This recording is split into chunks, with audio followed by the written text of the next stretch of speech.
بسم اللہ الرحمن الرحیم رب اشرح لي صدري ويسر لي أمري واحلل عقدة اللہ وبرکاتہ بسم اللہ الرحمن الرحیم والحمد للہ رب العالمین وصلی اللہ وسلم وبارک علی نبینا امام المرسلین والتابعین له بإحسان إلى يوم الدین اللهم اجعلنا من هؤلاء المخلصین الصالحین المصلحین التابعین لنبیک یا رب العالمین۔ حضرات خواتین، گزشتہ ہفتہ ہم آپ کے سامنے لے کر حاضر ہوئے تھے سورہ بقرہ کی آیت نمبر 196، جس میں بڑی تفصیل کے ساتھ حج کے احکام اور مسائل کو بیان کیے گئے ہیں۔ تو اس سلسلہ دروس کی پہلی مجلس فرسٹ سیشن میں ہم نے آپ کے سامنے بیان کیا تھا کہ جب آدمی حج اور عمرہ کا احرام باندھے، آدمی کا مطلب یہ صرف مرد نہیں بلکہ آدمی سے مراد مرد عورت سب، کوئی بھی مسلمان جب میقات سے حج اور عمرہ کا احرام باندھ لے، اب چاہے اس پر حج فرض ہو یا نہ ہو تو اب حج اور عمرہ کو مکمل کرنا فرض ہو جاتا ہے۔ یہ ایک مسئلہ بیان کیا گیا تھا۔ دوسرا مسئلہ اس آیت کی روشنی میں یہ بیان کیا گیا تھا کہ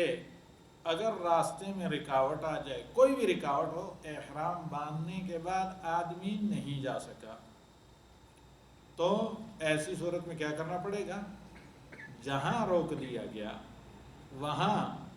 ہر ایک کو جیسے اس کے لیے مشروع ہے، چاہے مرد ہو عورت ہو، اپنے بال کٹوانے پڑیں گے، یعنی مردوں کو حلق کروانا پڑے گا یا بالوں کی تقصیر، اور عورتیں ایک پور کے برابر اپنی ساری چوٹیوں کو سرے کاٹیں گی اور حلال ہو جائیں گی۔ قربانی کے جو جانور ہیں وہ بھی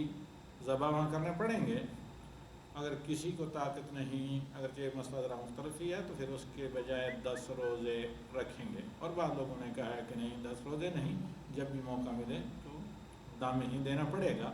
اور اگر نہیں استطاعت ہے تو اللہ تعالیٰ معاف کرے گا۔ اور مزید ایک بات یہ یاد رکھیں کہ دم دینے کے بعد یعنی بال کاٹنے پڑیں گے سر کے، اور دوبارہ پھر یہ حج اور عمرہ جو مکمل نہیں ہو سکا ان کی بعد میں دوسرے سال یا جب بھی میسر ہو قضا کرنی پڑے گی، الا یہ کہ اگر کنڈیشنل نیت کی ہے میقات سے، یعنی شرطیہ نیت باندھی ہے، کیونکہ نبی صلی اللہ علیہ وسلم حجۃ الوداع کے موقع پر جب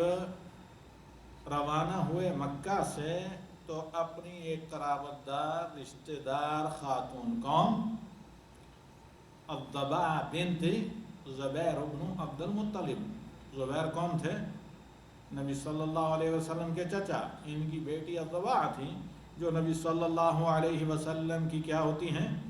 چچے زاد بہن۔ ان کی عیادت کے لیے، مزاج پرسی کے لیے ان کے گھر گئے تو کہا کہ الضباع ہمارے ساتھ حج پر چلو۔ کہا یا رسول اللہ میں جانا چاہتی ہوں ولیکننی اشتکی، لیکن مجھے مرض کا شکوہ ہے، یا یہ ہے کہ میں مریض ہوں، میری طبیعت ناساز ہے، ڈرتی ہوں کہ احرام باندھنے کے بعد میں مکمل نہ کر سکوں حج۔ تو اللہ کے نبی صلی اللہ علیہ وسلم نے انہیں رہنمائی فرمائی کہ حجی واشترطی، یعنی نکلو ہمارے ساتھ حج پر، شرطیہ نیت باندھو۔ شرطیہ نیت کیا بتائی نبی صلی اللہ علیہ وسلم نے کہ احرام کے وقت جب تم تلبیہ پڑھو میقات سے تو کہو لبیک اللہم حجتاً یا لبیک اللہم عمرہ، الغرض تلبیہ پڑھنے کے دوران یہ کہو کہ فَإِنْ حَبَسَنِي حَابِسْ فَمَحِلِّي، ہا کے زیر کے ساتھ، حَيْثُ حَبَسْتَنِي، اگر کسی رکاوٹ نے مجھے روکا راستے میں یا رب العالمین تو میرا حلال ہونا، احرام کھولنا وہاں ہی ہوگا جہاں تو نے اے اللہ مجھے روک دیا، بیماری کی وجہ سے، تسلیم ہونے کی وجہ سے، کسی بھی مشکل کی وجہ سے، کوئی بھی رکاوٹ ہو، بھول گیا آدمی راستہ وغیرہ وغیرہ، کوئی بھی رکاوٹ کسی مرد و زن کو اگر ہو جائے حالت احرام میں کنڈیشنل نیت یعنی شرطیہ نیت میقات سے باندھی ہے، اب اگر کہیں بھی حلال ہو جائے تو ایسی صورت میں نہ اس پر فدیہ، قربانی، نہ دم وغیرہ کچھ بھی نہیں ہے۔ لیکن کیا ہر آدمی کو شرطیہ نیت یا شرطیہ تلبیہ پڑھنا چاہیے میقات سے؟ نہیں، ایسے آدمی جن کو خدشہ ہو، جسے خدشہ نہیں تو پھر، کیونکہ عموماً دیگر لوگوں کو نبی صلی اللہ علیہ وسلم نے کنڈیشنل نیت یا شرطیہ احرام باندھنے کے لیے نہیں کہا، ذبح کو، اب ذبح کو اس وقت کہا جب انہوں نے عرض کیا یا رسول اللہ انی اشتکی، کہ میری طبیعت ناساز ہے، میں مریض ہوں۔ تو اب ایسی صورت میں اگر کسی شخص نے شرطیہ نیت باندھی ہے تو اگر کسی رکاوٹ کی وجہ سے احرام اسے مکہ پہنچنے پہلے، عمرہ مکمل کیے پہلے کھولنا پڑا تو اس پر کسی بھی قسم کا فدیہ، دم وغیرہ نہیں۔ ھذا واللہ اعلم بالصواب۔ یہ تھے دو مسئلے جو گزشتہ ہفتے آپ کو بتائے گئے، اور خواتین کے مسائل ایک علیحدہ خواتین سے متعلق مسائل حالت احرام میں، حج میں، کچھ دیر کے بعد اس موضوع پر ہم ویمن گائیڈ یا رہنمائی خواتین جو جنرل ٹاپک ہے اس کے تحت گفتگو کریں گے، وہاں بھی یہ بات آئے گی دوبارہ، چونکہ اس ضمن کی اس آیت کی تفسیر میں یہ بات تھی، اس لیے میں نے ذکر کیا آپ کے سامنے۔ آج کا ہمارا موضوع ہے میرے قابل احترام بزرگوں، بھائیوں، حضرات و خواتین اور جملہ معزز سامعین جو یہاں سن رہے ہیں یا باہر، کہ حج میں تمتع کیا ہے۔ آپ کو ہمیں معلوم ہونا چاہیے کہ اکثر و بیشتر لوگ، بالخصوص آفاقی جو باہر سے، سعودی عرب کے باہر سے یا مکہ کے باہر سے لوگ آتے ہیں، وہ زیادہ تر کیا کرتے ہیں؟ حج تمتع ہی کرتے ہیں، بالخصوص جن کا پہلا حج ہو۔ تو ان آیات میں اللہ رب العالمین نے ایک بات بیان کی ہے، وہ یہ ہے کہ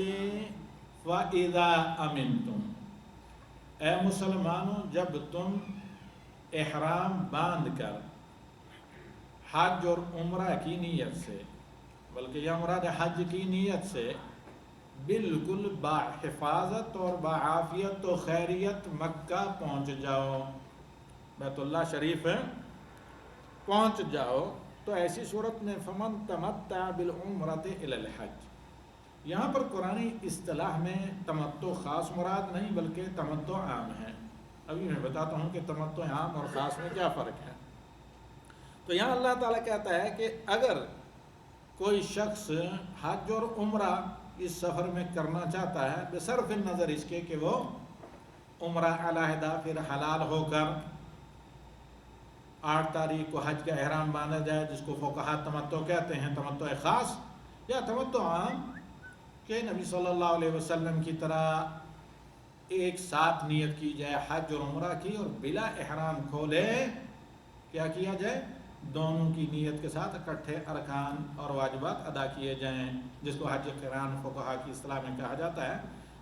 حقیقتاً کتب حدیث میں دونوں کو تمتع کہا گیا ہے، کیونکہ بہت سے صحابہ کہتے ہیں کہ تمتع رسول اللہ صلی اللہ علیہ وسلم، کہ نبی صلی اللہ علیہ وسلم نے حج کے دوران تمتع کیا۔ کہنے کا مطلب یہ کہ ایک ہی سفر میں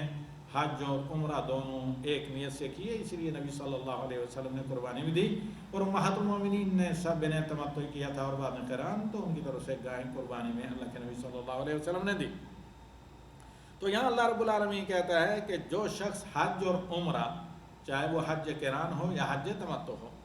ایک ساتھ کریں تو فمستیسر من الہدی، تو ان کے لیے ضروری ہے، فرض ہے کہ اللہ کے شکرانے کے طور پر جو بھی حلال پالتو جانور میسر ہو اس کا نذرانہ اللہ کے شکر کے طور پر، ہدی کے طور پر پیش کریں، جو کہ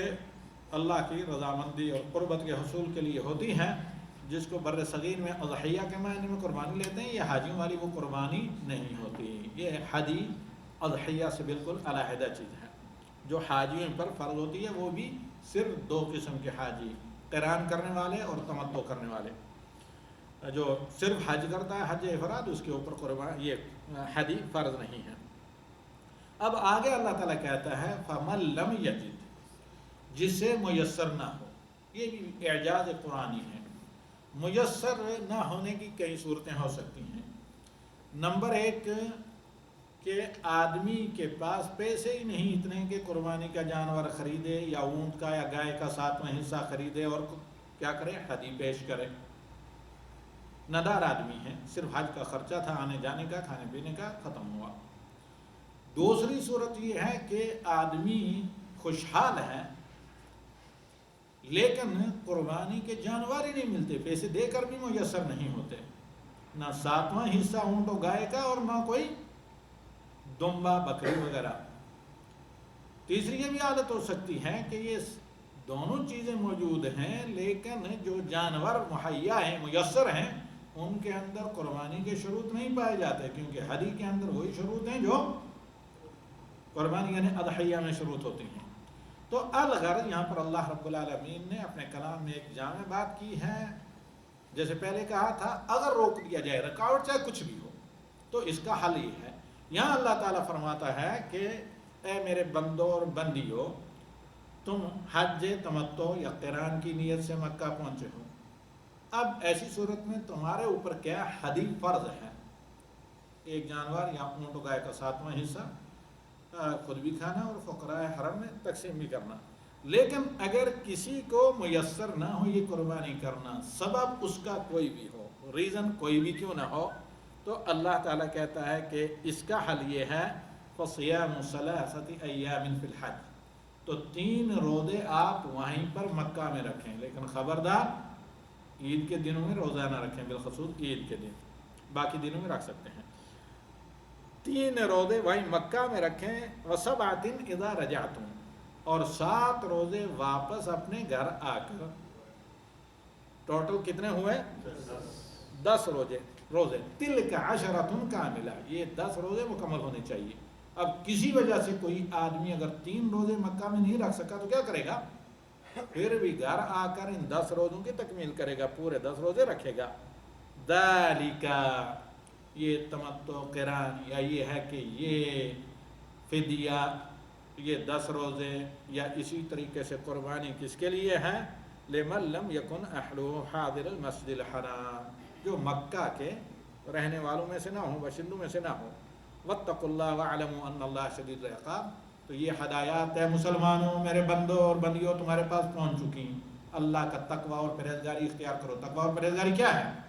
ان حدود اور قیود اور مسائل و احکام اور ضوابط کی تم پابندی کرو اور ایسے حج ادا کرو جیسے میں نے تم پر فرض کیا اور تمہیں ہدایات دی۔ اگر ایسا نہیں کرو گے، منمانی کرو گے، یاد رکھو اللہ کا عذاب بہت سخت ہے۔ یہ کیا کم عذاب ہے کہ آدمی کا حج اور عمرہ حج نہ صحیح ہو، یہ کیا کم عذاب ہے کہ حج قبول نہ ہو، یہ کیا کم عذاب ہے کہ حج جو عظیم عبادت ہے جس کے کرتے ہی آدمی کے صغیرہ کبیرہ گناہ معاف ہو جاتے ہیں، وہ حج مبرور نصیب نہ ہو۔ یہ کہ کم عذاب ہے کہ آدمی حج سے پہلے جیسا ہو حج کے بعد بھی ویسا ہو، پھر دھلنے دھلانے کا فائدہ ہے کیا؟ کپڑے کسی اچھے ڈٹرجنٹ پاؤڈر سے آپ دھلیں، کسی لانڈری میں دھلوائیں، دھلوانے کے بعد اس کو گوبر میں کہیں لے کر ڈال دیں، یا یہ ہے کہ اس کو کہیں مٹی میں پھر دوبارہ میلا کچیلا کر دیں، تو اللہ تعالیٰ اپنے عذابوں سے بچائے۔ آدمی کی نیت صاف ہو، اللہ کی خوشنودی مقصود ہو، نبی صلی اللہ علیہ وسلم کی اتباع، دین کی تکمیل اور 5واں دین کا رکن کی نیت سے حج کو مکمل کرے صحیح طریقے سے، پھر حج کے بعد اس حج کو سنبھال کر رکھے کہ اللہ نے گناہوں سے بالکل پاک سفید کپڑے اور سفید کاغذ کی طرح کر دیا ہے، چھوٹے بڑے گناہوں کو۔ حج ایسی عبادت ہے جس سے معاف کر دیا اللہ تعالیٰ نے۔ یہی اللہ سے حسن نظر رکھنا چاہیے کہ ہم نے اللہ نے جیسے حکم دیا تھا ویسے ہی ارکان و واجبات سنن کی پابندی کے ساتھ حج کیا۔ اب اللہ تعالیٰ کی رحمت کی ہوئی ہے، امید ہے کہ اللہ رب العالمین اس حج کو قبولیت اور مبرور ہونے کا شرف بھی عطا کرے گا۔ تو اب بعد میں اسے سنبھال کر رکھنے کی ویسے ضرورت ہے جیسے آدمی عید کے دن یا جمعہ کے دن صاف ستھرے دھلے ہوئے یا نئے کپڑے پہنے تو کس قدر میں بچا کر رکھتا ہے کہ بھائی راستے میں کہیں وہ میلے کچیلے نہ ہو جائیں۔ اگر خدا نخواستہ کہیں راستے میں داغ واغ لگ گیا تو فوراً واپس جا کر اس کو دھلنے کی کوشش کی جائے گی۔ اسی طرح جب آدمی بظاہر صحیح نیت کے ساتھ علم و بصیرت کی روشنی میں حج کے تمام ارکان و واجبات اور سنن کے ساتھ حج کو ادا کرے، اللہ کی خوشنودی اور للہیت اور اللہ کا مخلص بندہ ہو کر، مخلصین اللہ الدین، دین کو خالصتاً اللہ کی رضا کے لیے کر اور کوئی مقصد نہ ہو، نبی صلی اللہ علیہ وسلم کو آئیڈیل بنا کر آپ صلی اللہ علیہ وسلم کے اسوہ کے مطابق حج کریں، تو اللہ سے کمی امید رکھنی چاہیے کہ جب اللہ نے صحیح حج کرنے کی توفیق دی ہے کتاب و سنت کے مطابق، تو اب اللہ تعالیٰ اسے قبول بھی کرے گا، مبرور ہونے کا شرف بھی عطا کرے گا، اور سارے گناہوں سے مجھے چاہے صغیرہ ہوں کبیرہ ہوں پاک بھی کر دے گا اللہ تعالیٰ۔ تو اب بہت ہی سنبھال کر رکھنا چاہیے، جس طرح آپ لوگ اپنا لے کے کسی میں گلاس وغیرہ اس قسم کے آئٹم ہوں تو اسے سنبھال کر رکھنا ہوتا ہے، ورنہ خدا نخواستہ آدمی اتنا صرف قصیر کرے، پھر حج کے فریضے کو ادا کرے اور اس کے بعد حج سے فارغ ہوتے ہی ویسا ہو جیسے پہلے تھا، یا اس سے بھی فالعیاذ باللہ بدتر ہو جائے، کیونکہ شیطان کے لیے یہ بہت بڑی مار ہے کہ سارے دن کی ساری زندگی کی شیطان کی پونجی، کمائی، سرمایہ، اس کا بیلنس ایک حج کے ذریعے ضائع ہو جائے۔ تو لہذا حج کرنے کے بعد شیطان پہلے سے بھی زیادہ تقدو کرے گا کہ بندے کو میں پھر اپنے اس میں دام فریب میں پھنساؤں اور گناہ جو اس کے معاف ہو چکے ہیں تو دوبارہ اس سے گناہ کرواؤں، یا اس عظیم صالح عمل کو جو گناہوں کے لیے کیا کفارہ اللہ نے بنایا ہے اس سے خراب کرنے کی کوشش کروں۔ تو فالعیاذ باللہ یہ بھی ایک اللہ تعالیٰ کا عذاب ہے کہ اگر آدمی کی نیت درست نہ ہو، یا صرف منمانے طریقے سے حج کرے، صرف دنیاوی مقاصد ہوں، حاجی کہلانا وغیرہ، یا یہ ہے کہ لوگوں کی باتوں سے بچنا، تو کہیں خدشہ اس بات کا ہے کہ اللہ تعالیٰ نے یہ کہا ہے کہ اللہ کا تقوی اپناؤ، متقی بن کر، پرہیزگار بن کر حج کرو، اور یاد رکھو کہ اللہ تعالیٰ کا عذاب شدید ہے۔ سب سے بڑا عذاب یہ ہے کہ اللہ تعالیٰ اپنی مغفرت کی نعمت، دین کی نعمت، صالح عمل کی نعمت سے کسی کو محروم کر دے۔ سب سے بڑی نعمت یہ ہے کہ آدمی مسلمان ہو، موحد ہو، متبع رسول ہو، اور پھر اللہ تعالیٰ کا مخلص ہو،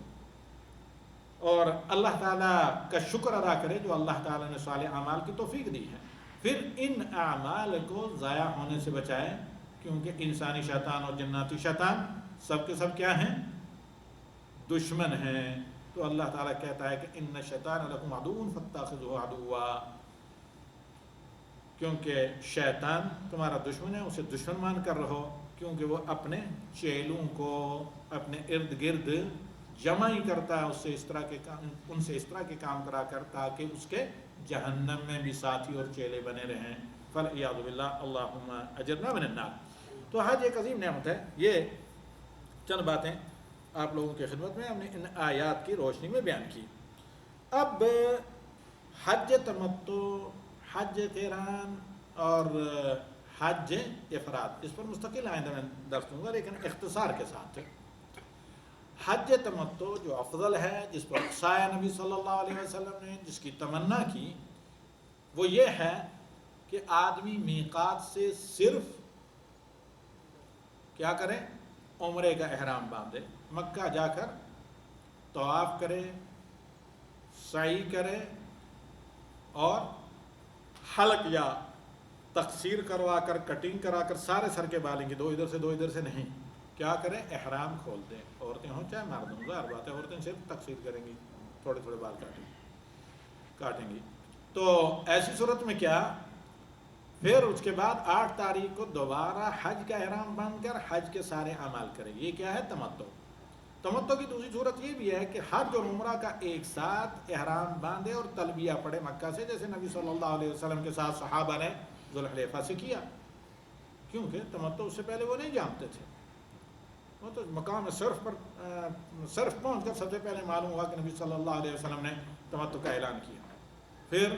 جب سعی کر چکے عمرے کی تو پھر اس کے بعد ذرا تاکیدی اعلان کیا کہ بھائی حلق تقصیر کرا کر جن لوگوں کے ساتھ قربانی کے جانور اپنے گھروں سے نہیں ہیں وہ کیا کریں؟ حلال ہو جائیں اور حج تمتع کریں، اور 8ویں تاریخ کو دوبارہ احرام باندھیں۔ اب خواہ وہ صرف عمرہ کا احرام باندھ کر آدمی جا کر عمرہ کر کے حلال ہو جائے، یا یہ کہ حج عمرہ کا ایک ساتھ احرام باندھے اور پھر مکہ میں جا کر عمرہ کا طواف اور سعی کر کے حلال ہو جائے، پھر 8 تاریخ کو دوبارہ جہاں کہیں بھی ہو، چاہے مینا اور عرفات میں کیوں نہ ہو،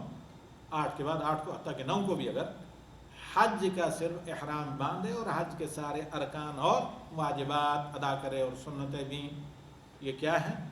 حج تمتع ہے۔ قران یہ ہے کہ آدمی میقات سے حج اور عمرہ کی کیا کرے؟ ایک ساتھ نیت کر کے احرام باندھے اور جا کر جو طواف کرے، طواف قدوم جسے کہتے ہیں، یہ طواف نفلی ہوتا ہے ویسے بھی، اور کیونکہ سعی کے لیے ضروری ہے کہ اس سے پہلے طواف ہو، تو اس طواف قدوم کے بعد آدمی سعی جو کرے گا یہ سعی حج کی ہوگی صحیح اہل علم کے راجح اقوال کے اعتبار سے، کیونکہ حضرت جابر کہتے ہیں کہ جب ہم نبی صلی اللہ علیہ وسلم کے ساتھ حجۃ الوداع میں آئے، جو ان لوگوں نے حج قران کیا تھا، بیت اللہ کا طواف کیا اور ایک ہی صحیح صفا مروہ کے درمیان میں تھی اور کوئی جو پہلے کی تھی۔ اب جا کر طواف کیا کرے گا آدمی؟ طواف قدوم یعنی مکہ پہنچے طواف، اسی طواف میں صرف کندھا کھلا رکھنا ہوتا ہے دوران طواف، دوران نماز نہیں، ورنہ نماز نہیں ہوگی، اور اسی میں رمل بھی مردوں کو کرنا پڑتا ہے، اس میں شروع کے 3 شوط میں، اور اس دفعہ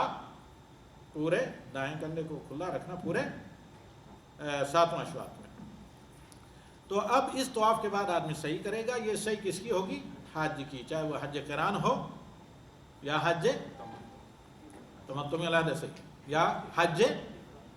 افراد ہو۔ حج افراد قران میں سوائے نیت کے اور قربانی کے کوئی فرق نہیں۔ اب اگر آدمی نے میقات سے حج قران کی نیت کی، یعنی حج و عمرہ کی ایک ساتھ، اسے کیا کرنا ہے؟ جا کر طواف حج تمتع کی نیت سے طواف قدوم کرنا ہے، طواف قدوم کے بعد صفا مروہ کے درمیان میں سعی کرنی ہے، سعی کرنے کے بعد احرام نہیں کھولنا، حالت احرام میں رہنا ہے۔ 8 تاریخ کو مینا جا کر حالت احرام میں ظاہر بات ہے 5 نمازیں پڑھنی ہیں، ظہر سے لے کر دوسرے دن فجر تک، پھر میدان عرفات میں جا کر وقوف عرفہ کرے گا، پھر آ کر مزدلفہ میں رہے گا، پھر مزدلفہ سے عید کے دن آ کر جمرہ عقبہ جو مکہ کی طرف ہے اس کو رمی کرے گا، رمی کرنے کے بعد چونکہ حج اور عمرہ کی اس نے نیت کی ہے، صرف نیت اعمال افراد کے اور تمتع کے ایک جیسے ہیں، اب اس پر فرض ہے کیا؟ قربانی، چاہے وہ چھوٹا جانور دمبا وغیرہ ہو یا اونٹ اور گائے میں 7واں حصہ۔ افراد کیا ہے کہ آدمی صرف میقات سے حج کی نیت کرے، جا کر طواف کرے تو طواف قدوم قران میں بھی ہے، نہ کرے سیدھا ہی عرفات چلا جائے، مینا چلا جائے، کوئی مسئلہ نہیں، تو اس کے بعد صحیح کرے گا، یہ بھی حج کی صحیح ہوگی بالکل قرانی کی طرح۔ اب چونکہ صرف حج کا ارادہ تھا، ایسے آدمی نے عمرہ پہلے سے علیحدہ کیا ہوا ہوگا، تو جب 10 تاریخ کو یہ رمی کر کے تحلل اول اسے حاصل ہوگا، یعنی میاں بیوی ایک دوسرے کے لیے حلال نہیں ہوں گے، 10 تاریخ کو رمی کر کے باقی ساری چیزیں احرام کی پابندیاں ختم ہو جائیں گی، تو اس افراد کرنے والے پر، حج افراد کرنے والے پر قربانی نہیں ہے۔ اب مسئلہ یہ رہا گیا کہ افضل کیا ہے؟ صحیح سلسلے میں یہ ہے کہ سب سے افضل حج ہے حج تمتع، جس میں آدمی عمرہ کرنے کے بعد احرام کھول دیتا ہے، حلال ہو جاتا ہے، 8 تاریخ کو دوبارہ حج کا احرام باندھتا ہے، جس میں قربانی فرض ہے۔ دوسرے نمبر پر حج قران ہے، اگرچہ بعض اہل علم کے نزدیک حج قران کے نبی صلی اللہ علیہ وسلم نے کیا، لیکن صحیح ہے کہ نبی صلی اللہ علیہ وسلم نے تمنا بھی کی اور حکم بھی دیا کہ تم کیا کرو؟ حج تمتع کرو۔ تو سب سے افضل تمتع، پھر قران، اور تیسرے نمبر پر افراد۔ اگرچہ بعض اہل علم نے یہ کہا ہے کہ جو لوگ کعبہ کے ارد گرد رہتے ہیں، جو قریب سیپریٹ عمرہ کر سکتے ہیں، سیپریٹ حج، ان کے لیے افراد بہتر ہے، واللہ اعلم بالصواب۔ لیکن صحیح سلسلے میں یہ ہے، اہل علم فقہا کے جو فتاوے ہیں اس کی روح سے اللہ کے نبی صلی اللہ علیہ وسلم کی سیرت کی روشنی میں سب سے افضل کیا ہے؟ تمتع، نمبر 2 قران، نمبر 3 افراد۔ یہ چند باتیں تھیں ہم نے جو آپ سے شیئر کی اس موضوع پر، تمتع کے حج کے اقسام سے متعلق۔ آئندہ ہفتے کا ہمارا موضوع ہے کہ جس آدمی کو قربانی کا جانور نہ ملے تو وہ کیا کرے؟ 10 دن کے روزے رکھے، اگرچہ آیت کی تفسیر میں ذکر کر چکا ہوں۔ دوسرا موضوع یہ ہے کہ حج کے لیے احرام کب مان سکتے ہیں، اور تیسری چیز یہ ہے کہ حج کے مہینے وغیرہ اگرچہ پہلے سے یوٹیوب میں یہ میرے لیکچر موجود ہیں، تو آئندہ ہفتہ ان تمام موضوعات کا ہم خلاصہ کریں گے جو اسی آیت نمبر 196 کی تفسیر میں شامل ہیں۔ ویسے یہ تمام آیات مختصر تفسیر کے ساتھ اور نبی صلی اللہ علیہ وسلم کا سفر حج قدم بقدم عنوان میری کتاب نیچے جو دی جاتی ہے دعوت سینٹر کے اس میں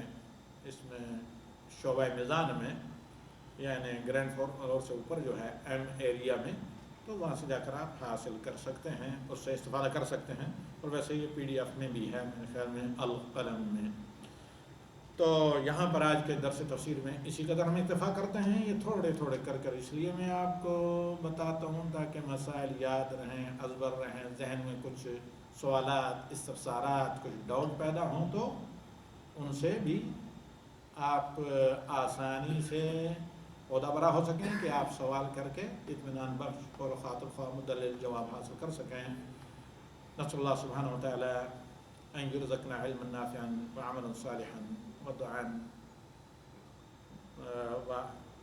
مقبولا یا رب العالمین، وصلی اللہ علی النبی۔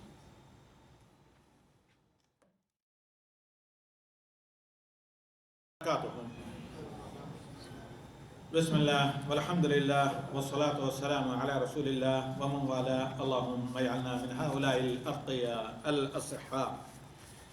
الاوفیاء یا رب العالمین۔ حضرات خواتین، دوسرا ہمارا آج کا جو موضوع ہے یہ ہے رہنمائی خواتین یا ویمن گائیڈ۔ اور ان دنوں میں چونکہ حج کے مہینوں کے دن چل رہے ہیں تو گزشتہ ہفتہ ہم نے ایک موضوع شروع کیا تھا، حج کرنے والی خواتین یا وہ لیڈیز جو حج کرتی ہیں ان کے مخصوص احکام اور مسائل۔ پہلا اس سلسلہ کا سیشن یا حصہ میں فرسٹ پارٹ گزشتہ ہفتے بیان کر چکا ہوں، جن میں چند مسائل، محرم کا ہونا کسی بھی سفر میں جی عموماً اور خصوصاً سفر حج میں، اس کا بھی ہم نے ذکر کیا، اور محرم کی شروط کیا ہے بالخصوص سفر حج کے لیے۔ یہ باتیں گزشتہ ہفتہ ہم نے آپ کی خدمت میں بیان کی تھی، اور مزید یہ بات بھی کی تھی کہ کسی صالح عورت نے، مسلمان مومنہ عورت نے اپنا حج کیا ہو تو دوبارہ حج وہ بھی کسی مرد کی طرح کسی بھی مسلمان کی طرف سے حج بدل کر سکتی ہے۔ آئیے اس کے بعد ہم آگے چلتے ہیں۔ نمبر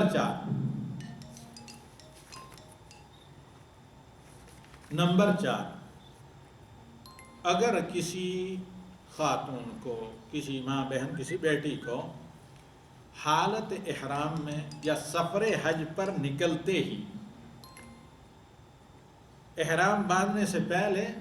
یا احرام باندھنے کے بعد حیض، نفاس وغیرہ کا سامنا کرنا پڑے، مینسز آ گئے، ابھی احرام باندھا نہیں، احرام باندھنے سے پہلے، یا یہ ہے کہ احرام باندھنے کے بعد مینسز وغیرہ، یا یہ ہے کہ بچے کی ڈلیوری یا ولادت سفر پر روانہ ہوتے ہی احرام باندھنے سے پہلے یا میقات پر احرام باندھنے کے بعد، تو یہ تمام جو نسوانی مسائل یا امراض ہیں یہ حج کے احرام کے لیے رکاوٹ نہیں، کیونکہ احرام کے لیے طہارت شرط نہیں ہے۔ نہ نفاس کا خون، نہ نفاس کے مسائل کسی عورت کو حج اور عمرہ سے روک سکتے ہیں، اور نہ ہی حیض کے مسائل۔ تو ایسی خواتین اگر میقات پہنچنے سے پہلے، احرام باندھنے سے پہلے انہیں مینسز یا حیض کا سامنا کرنا پڑا تو نہا دھو کر کیا کریں گی؟ کوئی سینیٹری پیڈ یا روئی وغیرہ اپنے مخصوص جگہ اندام نہانی پر رکھ کر اسے اچھے طریقے سے باندھ دیں گی، اور اس کے بعد ذرا باوقار جو مسلمان خواتین مستورات کے باپردہ کپڑے ہوتے ہیں، کسی بھی رنگ کے کوئی بھی کپڑا، بشرطے کہ وہ زیادہ ٹائٹ نہ ہو اور شفاف پتلے نہ ہو کہ جسم جل کے، تو کسی بھی طرح کے کپڑوں میں احرام باندھ سکتی ہیں۔ اور یہ حج کا خون اور حیض کا خون یا نفاس کا خون مانے نہیں ہے اس کے لیے، سوائے اس کے کہ مکہ میں جا کر چونکہ طواف کے لیے طہارت شرط ہے، تو تو تب تک بیت اللہ کا طواف نہیں کریں گی جب تک کہ حیض یا نفاس کے خون سے پاک نہ ہو جائیں، نہا دھو نہ دیں۔ اب اضطراری مسائل کسی کو پیش آئیں، دور سے آئے ہیں، اتنا انتظار نہیں کر سکتے، تو وہاں پر اس طرح کے مسائل مکہ میں وہاں پر ہوتے ہیں، اس کے کیبن افتاء، وہاں فوری طور پر پوچھے جائیں، اور اگر ناممکن ہے کسی عورت کا واپس جا کر دوبارہ آنا، دنیا کے دور دراز خطوں سے ہیں، تو پھر وہاں پر اہل علم سر دست خصوصیت کے ساتھ، یہ عام ظاہر بات ہے، فتاوی نہیں، تو اس طرح کے مجبور یا پریشان حال جو فیملیز ہوتی ہیں یا خواتین، ان کو حل بتا سکتے ہیں، رہنمائی کر سکتے ہیں۔ اس سلسلے میں پہلے ہی شیخ الاسلام امام ابن تیمیہ رحمہ اللہ اور اسی طریقے سے شیخ ابن باز رحمہ اللہ وغیرہ کے ابن عثیمین کے فتاوی موجود ہیں، لہذا ان کو ہم عام نہیں کرنا چاہتے۔ تو عموماً یہ ہے کہ اللہ کے نبی صلی اللہ علیہ وسلم نے حضرت عائشہ کو مکان میں صرف میں جب روتے ہوئے دیکھے، ڈیٹیل سے یہ آپ کو قصہ سننا ہے، تو کل جمعرات کو مسجد میں آئیے سننے کے لیے، تو کہا کہ عائشہ وجہ کیا ہے؟ کہا یا رسول اللہ، آپ نے ابھی تقریر میں کہا کہ بھئی عمرہ کر کے حلال ہو جائیں، پھر حج تمتع کریں، مجھے تو حیض آ گیا ہے، اب میں کیا کروں؟ کہا اللہ کی بندی، یہ کوئی رونے کا مسئلہ نہیں ہے، یہ ایک ایسا فطرتی مسئلہ ہے جو اللہ تعالیٰ نے حوا کی بیٹیوں یا آدم کی بیٹیوں کے مقدر میں کر رکھا ہے، اور ان کی نیچرل نسوانہ زندگی کا ایک حصہ ہے جسے بچا نہیں جا سکتا، اور تم بھی سوائے اس کے کچھ نہیں ہو کہ حوا کی بیٹیوں میں سے ایک ہو، سارے کام حج کے کرو، حج تمہارے پر کسی قسم کا کوئی اثر نہیں پڑے گا، غیر اللہ تطوفی بالبیت، افعلی ما یفعل الحاج، سارے حج کے وہی کام کریں جو حاجی حضرات مرد کرتے ہیں، سوائے اس کے کہ حالت حیض میں بیت اللہ کا طواف نہ کریں، جب پاک ہو جائیں اس کے بعد بیت اللہ کا طواف کریں۔ تو میرے بھائیوں اور بہنوں، میں عرض یہ کر رہا تھا کہ اگر کسی بھی حج عمرے پر جانے والی خاتون کو راستے میں حیض یا نفاس کا سامنا ہو، تو وہ اپنا حج مکمل کرے گی، احرام بھی باندھے گی، اور وہ تمام کام کرے گی جو پاک عورتیں یعنی حیض و نفاس سے جو بری ہوتی ہیں وہ کرتی ہیں، سوائے اس کے جیسے کہ میں نے کہا کہ بیت اللہ کا طواف نہیں کرے گی۔ نمبر 5، وہ تمام کام نظافت کے، غسل کے، مسواک کے وغیرہ خواتین بھی میقات پر کریں گی جو مرد کرتے ہیں، یعنی غیر ضروری بالوں کی نظافت وغیرہ، طہارت اور صاف ستھرے اچھے مناسب کپڑے جو مسلمان مومنہ عورت کے لیے مناسب اور موزوں ہیں، وہ کپڑے وغیرہ استعمال کر کے، پھر اسی طرح افضل ہے کہ کسی بھی نماز، ظہر کی نماز کے بعد جو بھی کوئی فرض نماز وہاں پڑھ کر یا تحیۃ المسجد یا تحیۃ الوضو کر کے احرام باندھا جائے، ورنہ احرام کی کوئی مخصوص نماز نہیں ہے۔ اور ایک اور بات، اسی طرح عورت آج کل کی یہ جو ہے نا فتنہ پرور یا فتنہ آور خوشبوئیں وغیرہ سے عورتوں کو ہمیشہ ہی بچنا چاہیے، جو مردوں کے لیے اٹریکشن کا سبب بنے، لیکن نارمل طیب خوشبو جس کے اندر جاذبیت وغیرہ نہ ہو، ہلکی قسم کی مسک وغیرہ استعمال کر سکتی ہیں، اور یہ بھی خواتین کے لیے مسنون ہے احرام کے وقت۔ دلیل اس کی سنن ابی داود میں مشہور روایت ہے، اللہ کے نبی صلی اللہ علیہ وسلم نے، حضرت عائشہ روایت کرتی ہیں کہ اللہ کے نبی صلی اللہ علیہ وسلم کے سامنے انہوں نے مسک استعمال کی، اور اگر آپ جاننا چاہیں تو انگریزی وغیرہ ایڈیشن میں یہ سنن ابی داود میں جو سلسلہ صحیحہ امام البانی کی تحقیق رحمہ اللہ، اس میں ہے 1606 نمبر اس روایت کا۔ خیر میں یہ عرض کر رہا تھا کہ میقات پر پہنچ کر خواتین بھی وہ سارے کام کریں گی جو کیا کرتے ہیں، مرد کرتے ہیں، یعنی مطلب کوئی غور سے سنیں، کہیں اور نہ مطلب لی جائے، وہ یہ کہ یعنی بال اور ناخن اپنے تراشنا جو غیر ضروری ہوتے ہیں، اور اسی طریقے سے اس طرح کی خوشبو جس کے اندر زیادہ مردوں کے لیے فتنے کا سبب یا جاذبیت وغیرہ کی خوشبو نہ ہو، کہ ام المومنین عائشہ رضی اللہ تعالی عنہ فرماتی ہیں کہ کننا نخرج مع رسول اللہ صلی اللہ علیہ وسلم فنضمد جباہنا بالمسک عند الاحرام، ہم نبی صلی اللہ علیہ وسلم کے ہمراہ جایا کرتی تھیں حج پر یا عمرے پر، تو ہم اپنی پیشانیوں کو بوقت احرام ضماد کرتی ہیں، یعنی جس طرح زیادہ مسک وغیرہ کوئی چیز لگائی جاتی ہے، جس طرح مہندی لگائی جاتی ہے، اس طریقے سے ہم مسک استعمال کرتی تھی۔ بلکہ روایت میں یہ ہے کہ المسک المتطیب، خوشبودار مسک، اور مسک میں ہوتی ہی خوشبو ہے، اس میں شک نہیں۔ فَإِذَا عَرِقَتْ إِحْدَانَا، اب یہ اس لیے بتا رہی ہیں ام المومنین حضرت عائشہ رضی اللہ تعالی عنہا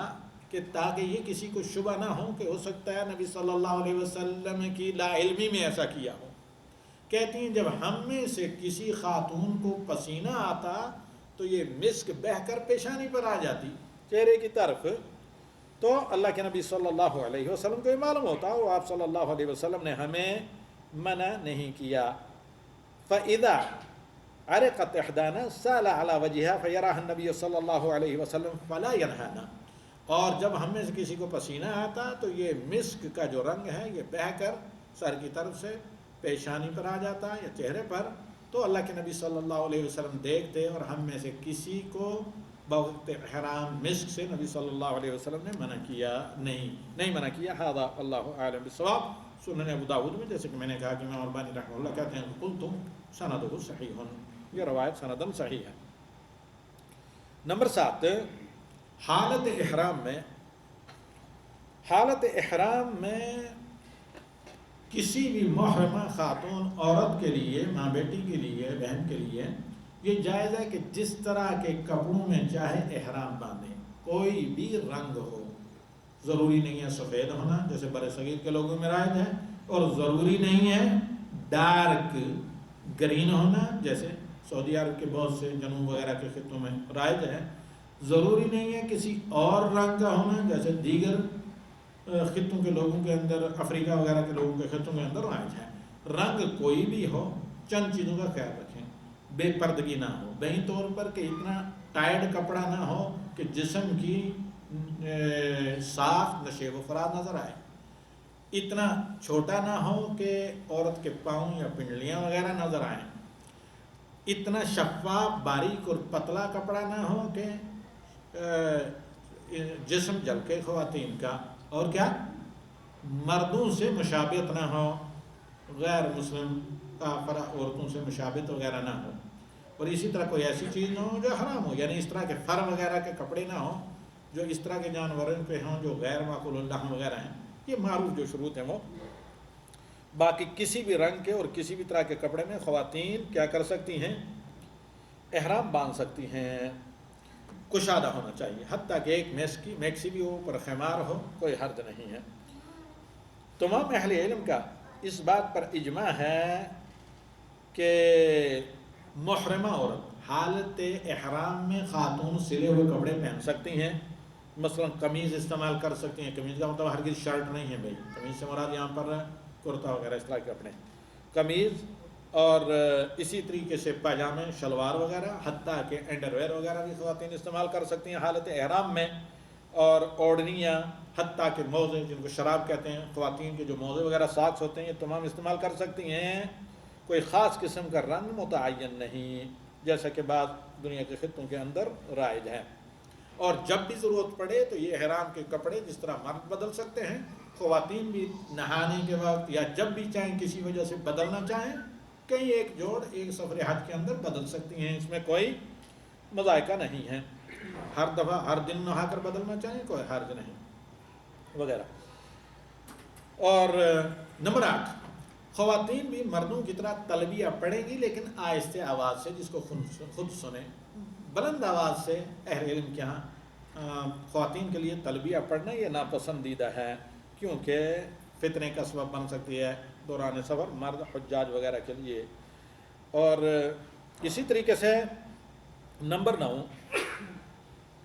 عورت کو چاہیے کہ طواف کے دوران وہ مکمل پردے کے ساتھ طواف کریں، اور آواز اپنی کیا رکھیں، بلند رکھیں، نگاہیں نیچی رکھیں، مردوں کے ساتھ مردوں کی بھیڑ بھاڑ میں نہ گھسے، بالخصوص حجر اسود وغیرہ کے پاس جہاں سے اسود کا بوسہ وغیرہ لینا ہوتا ہے، یا رکن یمانی کے پاس، کوشش کریں کہ مطاف میں بالکل آخر میں عورتوں کے ساتھ رہ کر دور رہ کر طواف کریں، کیونکہ حضرت اسود کو بوسہ دینا ضروری نہیں ہے، استلام صرف ضروری ہے، بوسہ دینا ضروری نہیں ہے، نہ اس تک رسائی اور پہنچنا ہی ضروری ہے، کیونکہ مردوں کے ساتھ بھیڑ بھاڑ میں دکن پیل میں عورتوں کا داخل ہونا یہ فتنے کا سبب بن سکتا ہے۔ نمبر 10، عورتوں کا طواف اور سعی، اس میں نہ تو طواف میں رمل ہے اور نہ سعی میں کیا ہے، میلین کے درمیان میں دوڑنا ہے، بلکہ اطمینان اور سکون کے ساتھ چل کر جائیں۔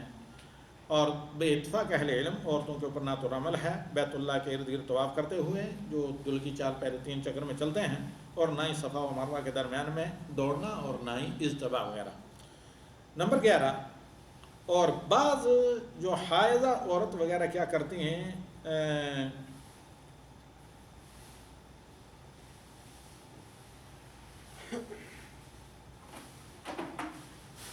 یہ پہلے میں بتا چکا ہوں کہ حائضہ اور نفاس والی عورت وہ تمام اعمال کریں گی سوائے کس کے، بیت اللہ کے طواف کے، اور ظاہر بات ہے اگر طواف نہیں کیا کسی قسم کا تو سعی بھی نہیں کر سکتے، کیونکہ طواف سے پہلے ضروری ہے، نہیں سعی سے پہلے ضروری ہے کوئی نہ کوئی طواف ہو، چاہے وہ نفلی طواف ہو یا حج کا طواف ہو، تو لہذا اگر حیض آ گیا انہیں اور طواف کرنے کے سے پہلے حیض آیا ہے تو ایسی صورت میں اگر طواف نہیں کیا تو جب تک طواف نہیں کریں گے سعی بھی نہیں کریں گے، پہلے طواف کریں گی پھر اس کے بعد ہی سعی کریں گی۔ ایک اور اہم مسئلہ جس کا غالباً میں نے ذکر نہیں کیا وہ یہ کہ حالت احرام میں عورتوں کے لیے کیا منع ہے، برقع بھی منع، برقع کا مطلب آپ نہ سمجھیں جس سے پردہ وغیرہ، برقع یعنی رخ سے وہ ٹکڑا جو نقاب وغیرہ کے طور پر چہرے پر لگایا جاتا ہے۔ اسی طرح خواتین کے لیے نقاب بھی منع ہے، نقاب اس کو کہتے ہیں جس میں نقب یعنی سوراخ بنے ہوئے ہوں آنکھوں وغیرہ کو دیکھنے کے لیے، پردہ کرنا منع نہیں ہے۔ بڑی دبیج چادر کے ذریعے اوڑھنی کے ذریعے چہرے پر لٹکا کر گھونگھٹ کر کے پردہ کر سکتی ہیں، بلکہ کرنی چاہیے اگر اجنبی مردوں کا سامنا ہے۔ اور اسی طرح ہاتھوں کو بھی اپنے کپڑے قمیض وغیرہ اس میں عبایا میں لپیٹ سکتی ہیں۔ برقع اردو معنی میں نہیں بلکہ خاص شرعی معنی میں، کیونکہ ہر جگہ لوگوں کے اپنے استعمال ہیں، بعض جگہ آدھے سر پر تھوڑی سی اوڑھنی ڈال دی جائے اس کو حجاب کہتے ہیں، جو کہ حجاب نہیں ہوتا بعض عرب ممالک میں۔ اور اسی طرح بر صغیر میں پردے کو برقع عموماً غالباً کہا جاتا ہے، جبکہ برقع جو فقہا جب استعمال کرتے ہیں کہ محرمہ عورت کے لیے برقع منع ہے، بلکہ نبی صلی اللہ علیہ وسلم نے صحیح بخاری میں کہا لا تلبس المحرمۃ النقاب ولا القفازین، او کما قال صلی اللہ علیہ وسلم، کہ حالت احرام میں کوئی بھی محرمہ مسلمان عورت نہ تو گلاؤز استعمال کرے گی نہ نقاب استعمال کرے گی، کیونکہ عورت کا احرام اس کے چہرے اور ہاتھ میں ہوتا ہے۔ عام حالات میں وہ چہرہ کھلے رکھے گی اگر پرائے لوگوں کا سامنا نہیں، ہاں اگر پرائے لوگ آتے ہیں سامنے، اجنبی مردوں کا آج کل تو ہر وقت سامنا ہوتا ہے، تو ایسی صورت میں امہات المومنین رضوان اللہ علیہن اجمعین کے نقش قدم پر چل کر کیا کرے گی کہ گھونگھٹ کر کے سر سے اپنے چادر یا پلو یا اپنی اوڑھنی لٹکا کر چہرے کا پردہ کرنا مشروع ہے، اور اسی طریقے سے ہاتھوں کو بھی لپیٹ سکتی ہے، لیکن گلاؤز اور برقع نہیں لگائے گی، اگر لگائے گی تو فدیہ دینا پڑے گا، جیسے کہ میں بارہا تاکید کر چکا ہوں کہ یہ صحیح بخاری کی روایت ہے۔ اس روایت کو میں انشاءاللہ آپ کو دوبارہ پڑھ کر سنا دیتا ہوں۔ ایک بات اور یاد رکھیں، وہ یہ کہ اگر کسی عورت نے طواف کر لیا ہے اور طواف سے فارغ ہونے کے بعد اسے حیض یا نفاس وغیرہ کا سامنا حیض آ گیا تو ایسی صورت میں اس کے لیے کوئی رکاوٹ نہیں، اب وہ سعی کر سکتا ہے کہ ہے، کیونکہ سعی کے لیے طہارت شرط نہیں۔ آپ کہیں گے مسجد میں جانا، مسجد میں حائضہ عورت کے لیے جو ممانعت ہے وہ حدیث صحیح نہیں، بلکہ ممانعت اگر مان بھی لیا جائے وہ اس وجہ سے ہے کہ مسجد کہیں ملوث نہ ہو، تو لہذا مسلمان عورت پر فرض ہے کہ جب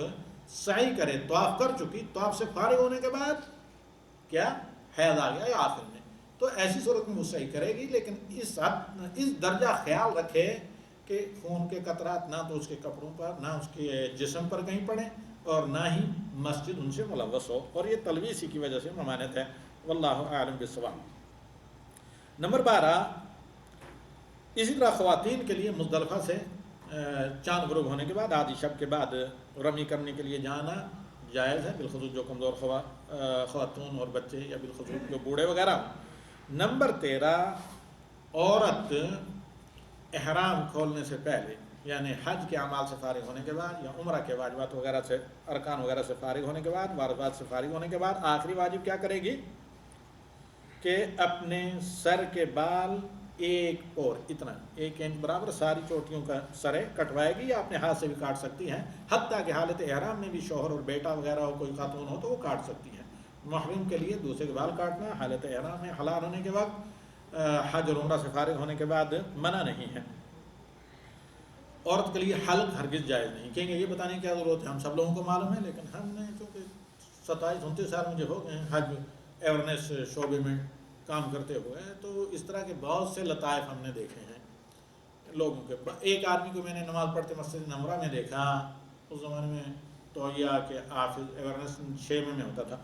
تو دیکھا کہ بالکل بارڈر کی طرح، یعنی جس طرح اسکیل رکھ کر سر کا آدھا سر منڈایا ہوا ہے اور آدھا سر باقی ہے۔ تو میں نے کہا کہ اللہ کے بندے برے صغیر کے کوئی تھے، یہ آپ نے کیا کیا؟ تو وہ صاحب کہتے ہیں کہ یہ آدھا حج کے لیے رکھا ہے۔ رکھنے کی طرح ٹرین مشین استعمال کرتے ہیں، اور اس طرح کے اور واقع، حتیٰ کہ بعض نے اپنے ہمراہ خواتین کے بارے میں سمجھ گیا کہ احترام میں کہ اپنے سے پہلے کسی بزرگ کسی کے ساتھ غالباً کہتے ہیں ماں تھی تو انہوں نے بال کاٹے۔ تو یاد رکھیں کہ خواتین کے لیے سر کا حلق کسی صورت میں جائز نہیں ہے، صرف 1 پور برابر تمام بالوں کے سرے کٹنے چاہیے۔ اور نمبر 14، حائضہ عورت اگر جمرہ عقبہ کی رمی کر لے اور اپنے سر کے بال چھوٹے یعنی سر کے بالوں کی چوٹیوں کے سرے کاٹ لے تو یہ احرام سے حلال ہو جائے گی۔ ساری چیزیں ایسی خاتون کے لیے حرام جو تھی حالت احرام میں وہ حلال ہو جائیں گی سوائے شوہر کے۔ بیوی شوہر کے لیے نہیں، شوہر بیوی کے لیے حلال نہیں ہوں گے، الا یہ کہ جب اب اس کے بعد جب طواف افاضہ کر لیں تو اب ساری چیزیں حلال ہو جائیں گی، حتیٰ کہ میاں بیوی ایک دوسرے کے لیے اور ان کے سیکول ریلیشن شپ وغیرہ، ہاؤس وائف یعنی وائف اور ہسبینڈ کے جو ہوتے ہیں وہ بھی طواف حج طواف افاضہ کرنے کے بعد ان کے لیے الاؤ ہوں گے۔ اگر خدا نخواستہ طواف افاضہ کرنے سے پہلے عورت اپنے شوہر کے کسی طریقے سے مطلب لحاظ میں یا یہ کہ فریب میں آ گئی تو ایسی صورت میں فدیہ واجب ہوگا، یعنی ایک دمبی کو ذبح کرنا پڑے گا مکہ میں، خود نہ کھائیں، مکہ کے فقیروں کو کھلانا پڑے گا۔ اور اگر اس کے بعد حائضہ ہو جاتی ہے تو کوئی حرج نہیں، کیونکہ طواف وداع حائضہ عورت پر نہیں ہے۔ تو یہاں پر ایک حدیث ہے عائشہ رضی اللہ تعالی عنہا کی، کہتی ہیں کہ حاضر صفیہ بنت حیی بعد ما افاضت، طواف افاضہ کرنے کے بعد حضرت صفیہ جو نبی صلی اللہ علیہ وسلم کی بیوی تھیں خیبر سے، تو انہیں حیض آ گیا۔ قالت فذکر ذلک لرسول اللہ صلی اللہ علیہ وسلم، حضرت عائشہ کہتی ہیں کہ میں نے یہ مسئلہ نبی صلی اللہ علیہ وسلم سے کیا کیا، شیئر کیا ہے، نبی صلی اللہ علیہ وسلم کی خدمت میں نے یہ مسئلہ پیش کیا کہ بھئی صفیہ کو حیض آ گیا ہے۔ قال فلتنفر اذن، کہا جب افاضہ کر چکی ہیں، بیت اللہ کا طواف کر چکی ہیں، صرف طواف وداع باقی ہے، باقی سب کام کر چکی ہیں، تو کہا واپس مدینہ جا سکتی ہیں، متفق علیہ۔ اور ابن عباس رضی اللہ تعالیٰ عنہ کہتے ہیں کہ نبی صلی اللہ علیہ وسلم نے لوگوں کو حکم دیا بین یکون آخر عہد بالبیت الا انه خفف عن المرأة الحائض والنفساء، کہ اللہ کے نبی صلی اللہ علیہ وسلم نے کہا کہ تمام حاجیوں پر فرض ہے کہ مکہ نکلنے سے پہلے آخری کام کیا کریں، بیت اللہ کا طواف کریں، اس کے بعد کوئی اور کام نہ کریں، اللہ یہ کہ راستہ چلتے ہوئے آخری کام بیت اللہ کا طواف ہونا چاہیے۔ ہاں تو طواف وداع کے سلسلے میں ایسی خواتین کے ساتھ شرعاً تخفیف برتی گئی ہے جن کو حیض اور نفاس ہو، یعنی حیضہ اور نفاس والی عورت پر طواف الوداع فرض نہیں۔ اور مزید دوبارہ ہم آپ کو یاد دہانی کرا دیتے ہیں اس مسئلے کی جس میں اللہ کے نبی صلی اللہ علیہ وسلم نے عورت کے احرام سے متعلق ہدایات دی ہیں۔ اس میں یہ ہے کہ